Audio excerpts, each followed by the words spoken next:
Bienvenidos a un nuevo Deep Dive. Hoy nos vamos a sumergir en un tema fascinante. Ah, La verdad es que es algo que siempre me ha intrigado. ajá. Esa conexión tan particular que existe entre nuestras acciones de todos los días y lo que nuestra mente, digamos, inconsciente, revela a través de ellas. Interesante, sí. Y para este Deep Dive nos vamos a basar en el seminario online de Juan Sebastián Celismaya Claro. sobre la autoestima. Ajá. Y bueno, él se centra mucho en cómo observar nuestra propia conducta. Sí. Puede ser como una herramienta súper poderosa Sí. para conocernos a nosotros mismos. Lo interesante de este tema es que muchas veces actuamos en automático, ¿no? Sin darnos cuenta realmente del por qué hacemos lo que hacemos. Claro. Y ahí es donde entra la importancia de la observación consciente. Totalmente. O sea, Celismaya lo dice, ¿no? El autoconocimiento es como la base Sí. para construir una autoestima sólida Ajá. y, por supuesto, para vivir una vida más plena. Pero claro, no es tan fácil Sí. porque requiere de mucha honestidad con nosotros mismos. Claro. Y de un análisis, digamos, profundo de Ajá. quiénes somos, ¿no? Exactamente. Entonces, ¿por dónde empezamos? ¿Cómo podemos decodificar nuestras acciones para comprender mejor ese mundo interior? Bueno, un buen punto de partida es el lenguaje. Y no me refiero solo a las palabras que decimos en voz alta, sino también a nuestro diálogo interno, a esos pensamientos que a veces nos bombardean sin darnos cuenta. Exacto. Tanto lo que decimos como lo que pensamos revela mucho sobre nuestras creencias y actitudes. Claro, es como si nuestras palabras fueran un espejo de lo que llevamos dentro. Exacto. Pensemos, por ejemplo, en alguien que constantemente se dice a sí mismo frases como «Soy un desastre» o «Nunca voy a poder lograr esto». Sí, ese tipo de lenguaje tan negativo. Ajá. Definitivamente me suena a que podría ser una señal de baja autoestima.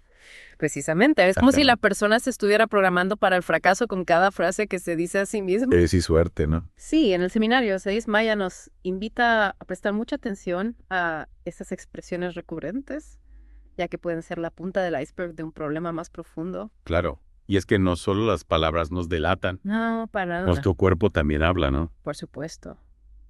El lenguaje corporal es un mundo fascinante.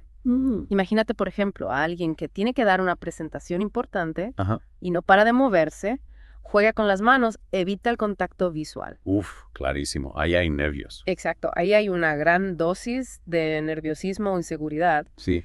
Aunque verbalmente esa persona diga, estoy tranquila, su cuerpo está diciendo otra cosa. Totalmente. O sea, el cuerpo no miente. No, y de hecho, Celismaya propone algo muy interesante, ¿De cosa? grabarnos en vídeo. En serio. Sí, mientras realizamos actividades cotidianas, Qué interesante. para luego analizar nuestra postura, gestos, expresiones faciales.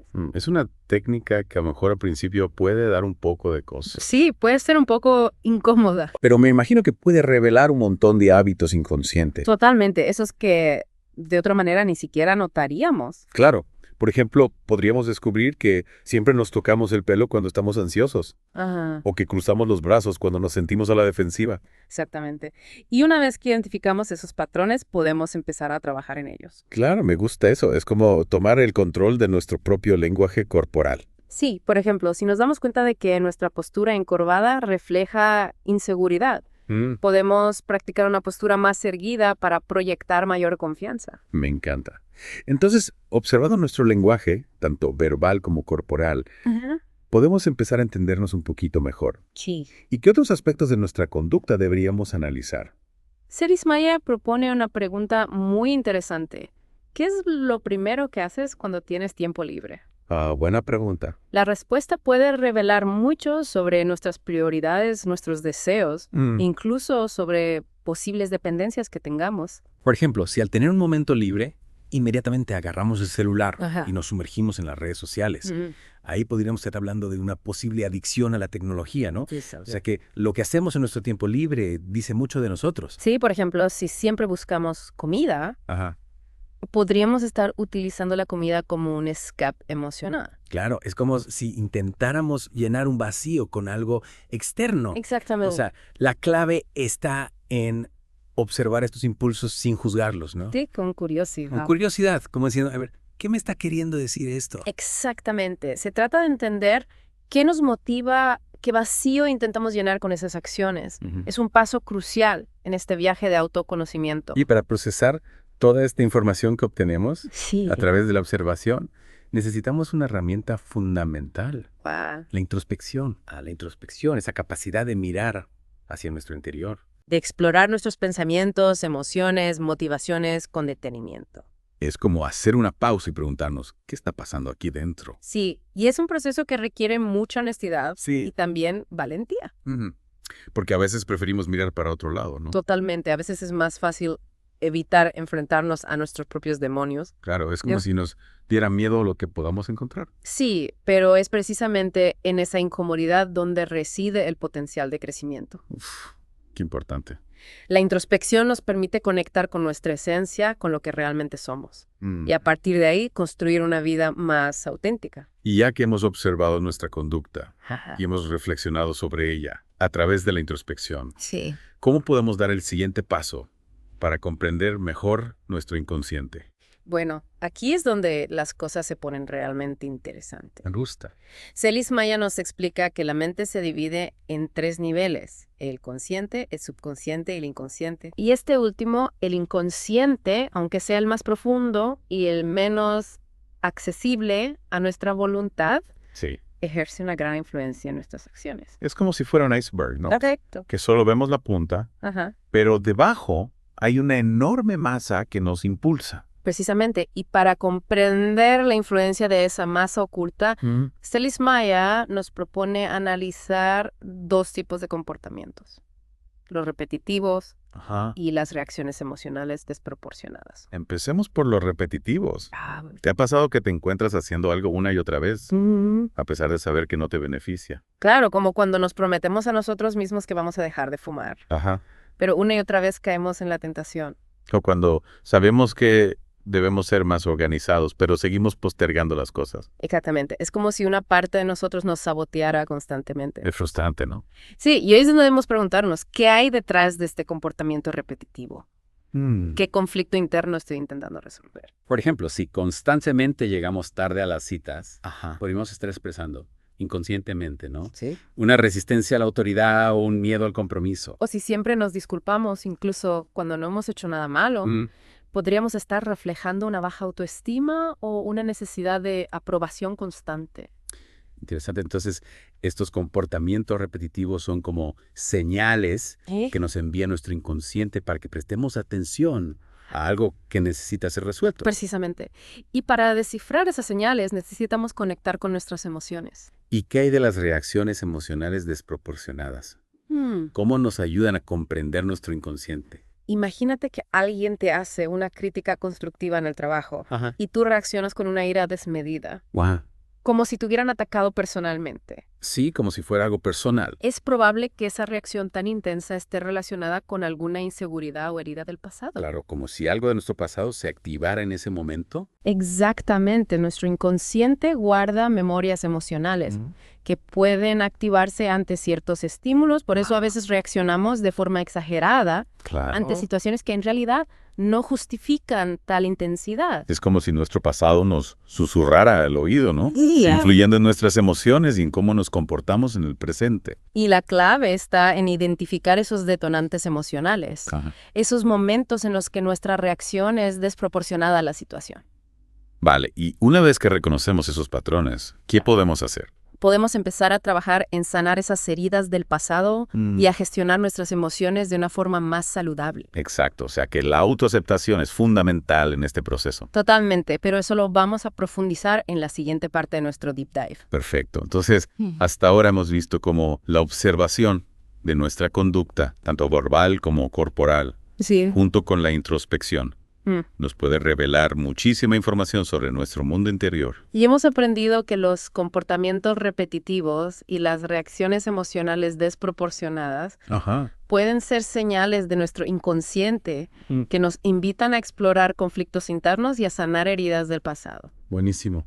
Sopiada la segunda parte de este Deep Dive. Los esperamos. Si retomamos nuestro Deep Dive, recordemos que hemos estado explorando esta idea de que nuestra conducta, incluso en las expresiones más sutiles, puede ser un reflejo de nuestro inconsciente. Sí, en la primera parte profundizamos en cómo el lenguaje tanto verbal como corporal. Claro. Y también nuestros impulsos más inmediatos nos dan pistas sobre lo que pasa en las profundidades de nuestra mente. Exactamente. Bien. Y para comprender mejor cómo acceder a esa información, Juan Sebastián Celis Maya, en su seminario sobre autoestima, nos invita a profundizar en la estructura de la mente. Habla de 3 niveles: el consciente, el subconsciente y el inconsciente. Y es fascinante pensar que gran parte de lo que nos impulsa a actuar reside en un nivel que no podemos controlar a voluntad. Precisamente, es como si tuviéramos un copiloto silencioso que influye en nuestras decisiones y reacciones sin que nos demos cuenta. Y si bien no podemos acceder directamente a nuestro inconsciente, Claro. sí podemos inferir su influencia a través de la observación de ciertos patrones en nuestra conducta. Celis Maya nos propone centrarnos en 2 tipos de comportamiento particularmente reveladores: los repetitivos y las reacciones emocionales desproporcionadas. Empecemos por los comportamientos repetitivos. Vale. Todos tenemos hábitos o acciones que repetimos una y otra vez, Sí. incluso cuando sabemos que no nos benefician. Pensemos en la persona que siempre llega tarde a sus compromisos. Podríamos interpretarlo simplemente como falta de puntualidad, pero si profundizamos un poco más, podríamos descubrir que detrás de ese comportamiento se esconde un miedo inconsciente al compromiso o una necesidad de controlar la situación llegando cuando todos ya están presentes. O la persona que se disculpa constantemente, incluso por cosas que no son su responsabilidad. Claro. Quizás esa conducta esconde una profunda inseguridad o una necesidad de aprobación por parte de los demás. Exacto, la clave está en no juzgar estos comportamientos, sino más bien en utilizarlos como puntos de partida para la introspección. Entonces, la próxima vez que nos encontremos repitiendo un patrón de conducta que no nos gusta, en lugar de criticarnos o sentirnos frustrados, deberíamos preguntarnos, ¿qué me está diciendo este comportamiento sobre mí mismo? Exacto. ¿Qué necesidad estoy intentando satisfacer? Esa es la actitud correcta. La introspección nos permite conectar con la raíz de nuestros comportamientos y comprender las motivaciones que se esconden detrás de ellos. Y una vez que entendemos el porqué de nuestros actos, podemos empezar a trabajar en cambiarlos, ¿verdad? Por supuesto, pero para que el cambio sea efectivo, es fundamental abordarlo desde la autocompasión, no desde la autocrítica. Hablando de reacciones. Celis Maya también destaca la importancia de analizar nuestras respuestas emocionales, especialmente aquellas que parecen desproporcionadas a la situación que las desencadena. Imagina que un compañero de trabajo te hace un comentario que consideras injusto y tú reaccionas con una furia desmedida, como si te hubieran insultado gravemente. Esa reacción tan intensa podría estar relacionada con alguna herida del pasado, ¿verdad? Claro. Quizás en tu infancia fuiste víctima de burlas o críticas constantes. Y ese comentario, aunque aparentemente inofensivo, ha reactivado esa vieja herida. Exactamente. Nuestro inconsciente guarda memorias emocionales que pueden activarse ante ciertos estímulos, provocando reacciones que parecen exageradas en el contexto presente. Es como si estuviéramos reaccionando no solo a la situación actual, sino también a todas las experiencias del pasado que se relacionan con ella. Precisamente, por eso es tan importante identificar esos detonantes emocionales. Esas situaciones o palabras que desencadenan en nosotros reacciones desproporcionadas. Una vez que los reconocemos, podemos empezar a trabajar en sanar esas heridas del pasado y a gestionar nuestras emociones de una forma más saludable. Pero, ¿cómo podemos hacerlo? Ahí es donde entra en juego la autoaceptación. Un concepto clave que exploraremos en la última parte de nuestro Deep Dive. Y llegamos a la parte final de este Deep Dive. Después de explorar cómo nuestras acciones y reacciones pueden revelarnos aspectos ocultos de nosotros mismos. Llegamos a un concepto crucial que Juan Sebastián Celis Maya destaca en su seminario. ¿Cuál? La autoaceptación. La autoaceptación. Es como la base sobre la cual podemos construir una autoestima sólida, genuina, ¿no? Sí, es el punto de partida para cualquier cambio positivo. En las partes anteriores hablamos de observar nuestra conducta, analizarla con honestidad. Pero ¿de qué sirve identificar nuestros patrones de comportamiento si no somos capaces de aceptarnos tal como somos? Exacto, la autoaceptación no se trata de resignarse o de conformarse con nuestros defectos, sino de reconocerlos como parte de quienes somos, sin juicios, sin autocríticas destructivas. Es como decirnos a nosotros mismos, ok, tengo esta tendencia a procrastinar. Sí. o a reaccionar de forma exagerada en ciertas situaciones. Es algo que quiero cambiar, pero primero necesito aceptarlo como parte de mi realidad actual. Precisamente la autoaceptación es un acto de valentía, porque implica mirar de frente nuestras sombras, nuestras debilidades, sin intentar esconderlas o negarlas. Y a partir de esa aceptación, sin juicios, podemos empezar a trabajar en nuestro crecimiento personal. Exacto. ¿Y cómo podemos cultivar la autoaceptación en la práctica? Un primer paso es tomar conciencia de nuestros pensamientos y emociones. Prestar atención a nuestro diálogo interno y detectar cuándo aparece la autocrítica. Esa vocecita que a veces nos dice que no somos lo suficientemente buenos. Sí, que deberíamos ser diferentes, que cometemos demasiados errores. Es como si tuviéramos un juez interno que nos evalúa constantemente y casi siempre con dureza. Exacto. Y la clave está en empezar a cuestionar esos juicios. Preguntarnos, ¿es realmente cierto que soy un fracaso? ¿O estoy siendo demasiado duro conmigo mismo? ¿Qué evidencias tengo para apoyar este pensamiento? Es como si pusiéramos a ese juez interno en el banquillo de los acusados y le exigiéramos pruebas para sus acusaciones. La idea es aprender a hablarnos a nosotros mismos con la misma compasión y comprensión con la que hablaríamos a un buen amigo. En lugar de decirnos, soy un desastre. Sí. Podríamos decirnos, he cometido un error, pero puedo aprender de él y hacerlo mejor la próxima vez. Exacto. Se trata de cambiar el enfoque, de pasar de la crítica a la compasión, del juicio al aprendizaje. Y recordemos que la autoaceptación es un proceso, no un destino. Claro. Habrá momentos en los que nos sintamos más conectados con nosotros mismos. Y otros en los que la autocrítica volverá a aparecer. Lo importante es no rendirse, seguir practicando la autocompasión y el perdón hacia nosotros mismos. La autoaceptación es un regalo que nos damos a nosotros mismos y nos abre las puertas a una vida más plena, auténtica y llena de posibilidades. Si te interesa profundizar en este tema y descubrir herramientas prácticas para cultivar una autoestima saludable, sí, te invitamos a hacer clic en el enlace que encontrarás en la descripción de este episodio para acceder al seminario online de Juan Sebastián Celis Maya sobre autoestima. Gracias por acompañarnos en este Deep Dive.